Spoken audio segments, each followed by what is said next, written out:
Welcome to another edition of Daily Airline News, focusing on the tragic loss of Air India Flight 171. I'm Geoffrey Thomas, and I'm delighted to say, joined by my co-host Richard Godfrey in Frankfurt, Germany. Good morning to you, Richard. And good afternoon, Geoffrey. So today's episode, viewers, is pilot confusion, question mark, question mark. Confusion is a word we have invented for an order which is not understood. The problem is not the misunderstanding we have, but the understanding we have missed. Aviation is one of the most complex and tightly regulated industries in the world, where clarity, precision, and communication are paramount. Yet, despite advancements in technology and safety protocols, confusion remains a persistent and dangerous challenge in both commercial and private aviation. From misunderstood cockpit instructions and ambiguous air traffic control communications to navigation errors, misinterpreted weather data, confusion can arise in many forms, often with critical consequences. Exploring the causes and impacts of confusion in aviation reveals not only the vulnerabilities with modern flight operations, but also underscores the importance of human factors, decision-making under pressure, and the ever-evolving systems designed to minimise ambiguity in the skies. Richard, one of the most puzzling questions surrounding the loss of Air India Flight 171 is why were the fuel switches cycled first from run to cut-off and then later back to run? Yeah, indeed. The fuel switches were cycled, perhaps due to pilot confusion or perhaps misinterpretation of the situation. In the event of a dual engine flameout, Boeing's standard procedure is number one, leave fuel switches in run. Number two, let the FADEC attempt an automatic relight via windmill or starter assist.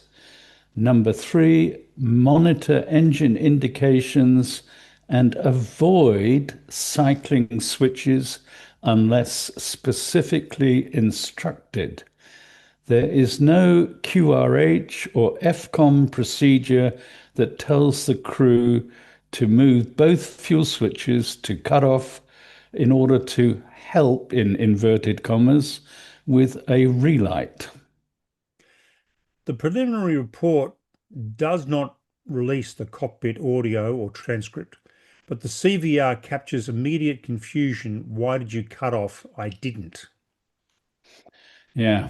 So one of the pilots, and we are told the captain, moved the switches, possibly unintentionally, possibly intentionally. It is alleged via the NTSB and the Wall Street Journal that the co-pilot panicked. There was, according to the report, no coordinated checklist-driven action to shut down both engines.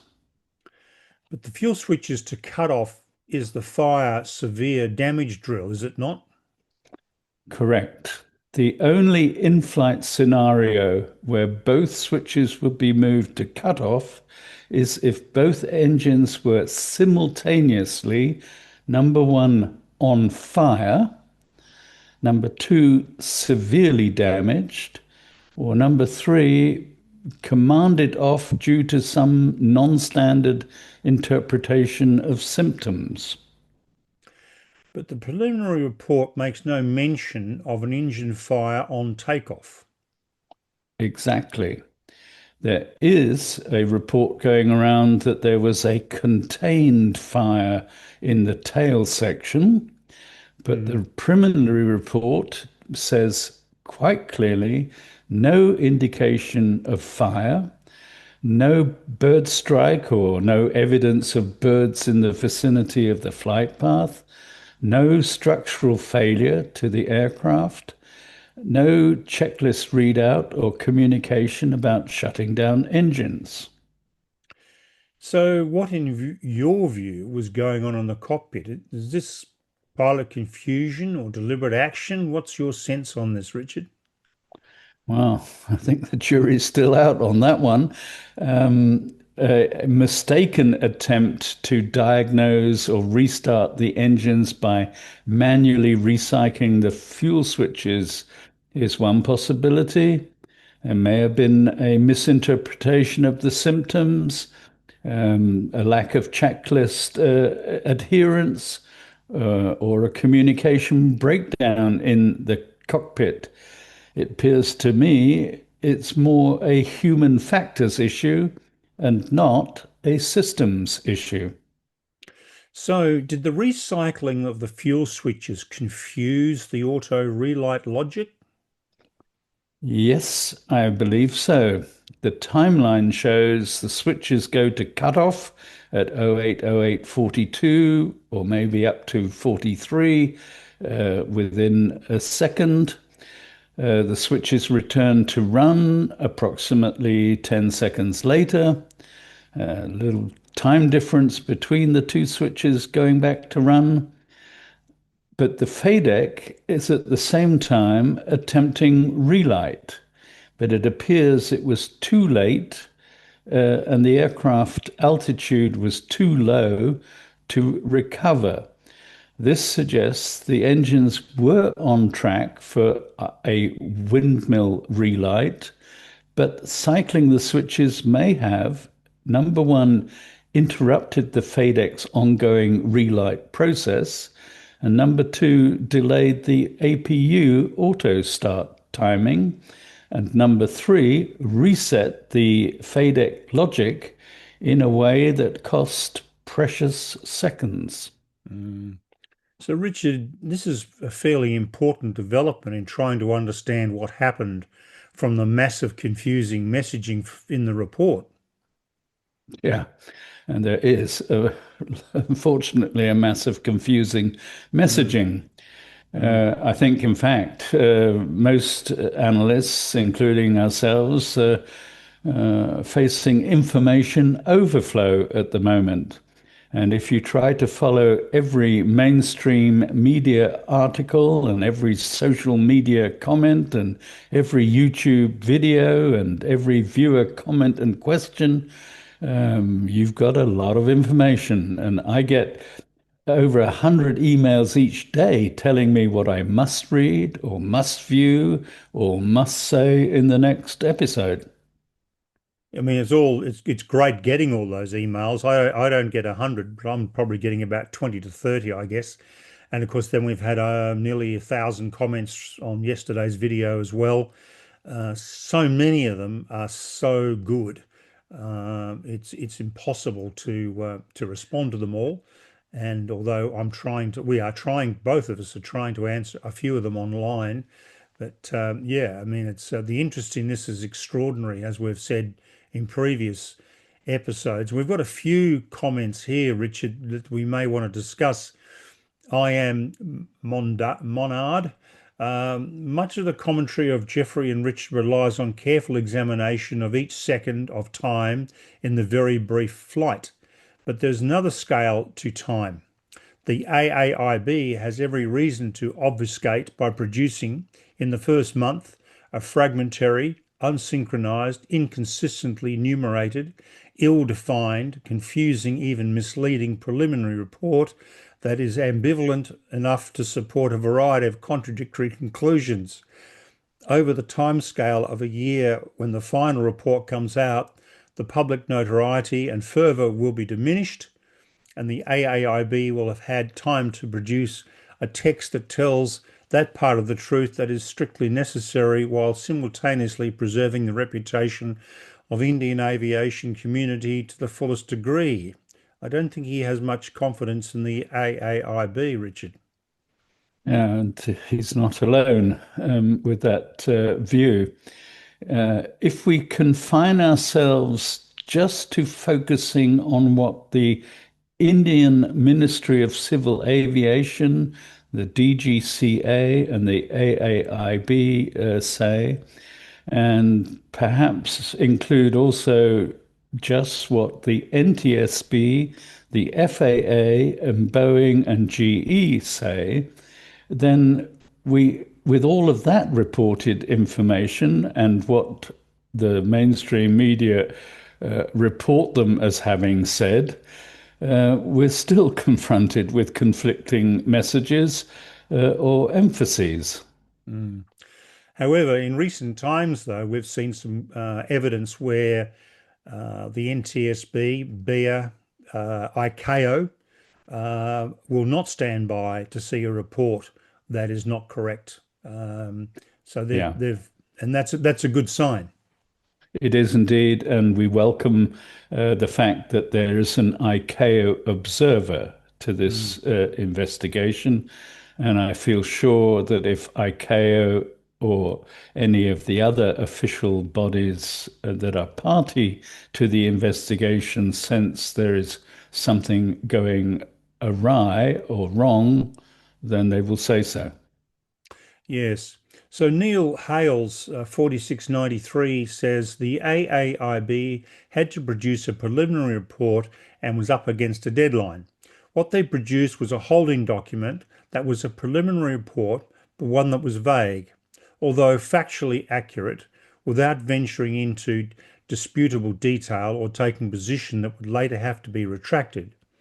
To me, that suggests considerable differences of opinion about the direction that the investigation should follow and leaves open all options for the opinion of whoever ultimately prevails. So, a report that says nothing but does so in a timely manner.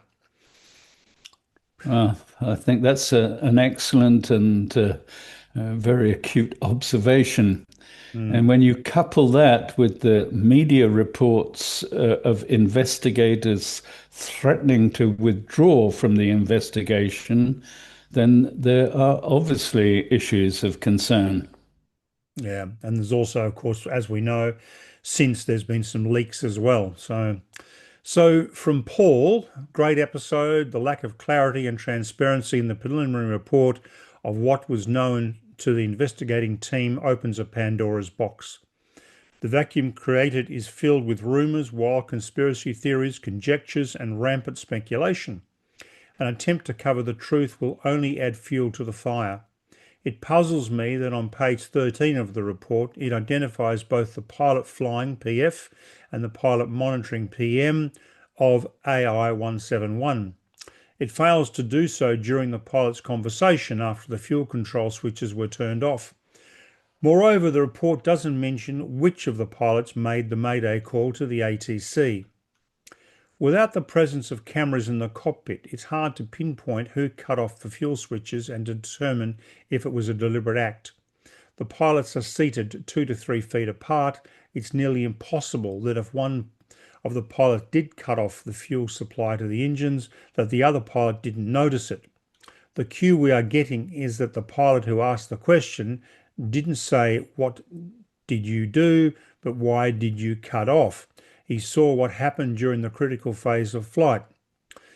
The pilot who asked the question might have seen the other pilot with his peripheral vision, or he saw the messages of both fuel switch being cut off in the ECAS, engine indication and crew alerting system. Audio analysis of the CVR cockpit sounds might reveal if the switches were transitioned manually. I'm not sure if India's investigating team is obfuscating the truth. It is possible, while being under the pressure of time to release the report in 30 days, omitted some important details or exercised caution in its reporting if all the facts were not known at the time. Richard, some thoughts on that one? I think it's an excellent and very important observation and analysis. Talks about opening the Pandora's box. Well, maybe we've got the theme for tomorrow's episode, Yeah. Pandora's box. Mm. Um, it's a key point that is made. The question from the first pilot was why Mm. and not what. Mm. So he didn't need to understand what the other pilot did. He asked, why did he do it? Mm. And that's why, as this analysis points out, the full CVR transcript or audio file must be released before we can come to any final conclusion on who, what, when, why. And that needs to be in the context of the FDR and ATC data so we can see the context of the who, what, when, and why. Yeah. So Hugh FO says, do you honestly think the NTSB would hide an issue with the plane?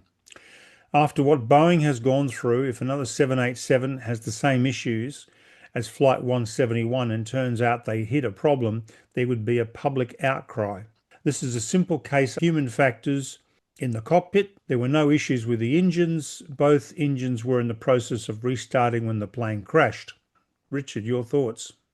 Yeah, well, I agree. We do not know for sure whether this was a deliberate, intentional act or whether this was an accidental or misled, unintentional act.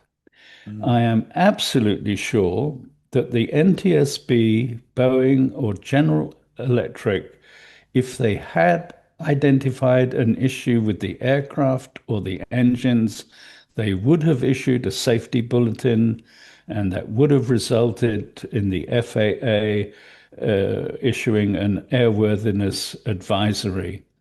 They have done so before in issuing safety bulletins and airworthiness directives, and they will do so again if required. Mm. They certainly have. They've been crawling all over Boeing for the last 3 or 4 years on the 737, on the 777X, and also the 787 production issues that Boeing has had, which well after this particular plane was delivered, and they were nothing really to do with what's happened here. And I think perhaps tomorrow, Geoffrey, we can include a list of all of those safety bulletins and airworthiness directives which prove how diligent they've been. Yeah, I think it's an excellent idea, Richard. Excellent idea. So Matthew Ganau, 1056, hats off to the great coverage. One question, however, is the preliminary report clear that the fuel switches were manually flipped, transitioned? Is passive language that to my inexpert ear is a placeholder for any action, manual or automatic, that causes a detectable change in the system state? Meaning the term may have been used in the report out of caution since the real activator may not be obvious, yet at least, from the FDR or CVR. What I've managed to glean is transitioned isn't an aviation term of art for manually flipping a switch, and that an automated FADEC-like cut-off reset of the fuel delivery system is a plausible scenario, especially if it turns out that the rat deployed prior to the fuel cutoff due to a malfunction at aircraft rotation. That's an interesting one, Yeah, Richard. well, Matthew, thank you for that. And you're quite correct. The word transitioned is passive language, and it's not a, a verb that is used in the Boeing FCOM or other aviation documents. But there you go. Mm, I think, apart from the fact that it's transitioned is passive language, there is no doubt that the fuel switches can only be transitioned, I use the word, by physical mechanical action. We've said in previous episodes there is no system capability of automatically moving the fuel switches. They can only be moved manually and physically with a mechanical action, and they do have a safeguard against an inadvertent brushing against the switches. mm. Yeah, that's fascinating. It's there's just so many questions with this accident, Richard, isn't there? Yeah. Yeah, it is. So, viewers, that's all we've got time for today. We're actually going to take a break tomorrow, and we're going to come back on Wednesday with a episode that's going to focus on the engine shutdown, and which will open another Pandora's box. Um, Richard, thank you very much indeed for your input today, and particularly on this development when it comes to the uh, process related to the restart of these engines. That's absolutely fascinating. And viewers, thank you for subscribing to us. If you haven't, please do. Uh, Please, thank you for the likes. Thank you for the comments. Thank you for the questions. They're fantastic. And also in the description below, there's a list of all the episodes we've done on this particular tragedy. So if you're looking for one particular aspect, just go to follow the link and it'll give you a list of what to look for. So Richard, thank you again. You're welcome. And please do tune in, viewers, on Wednesday. Thank you.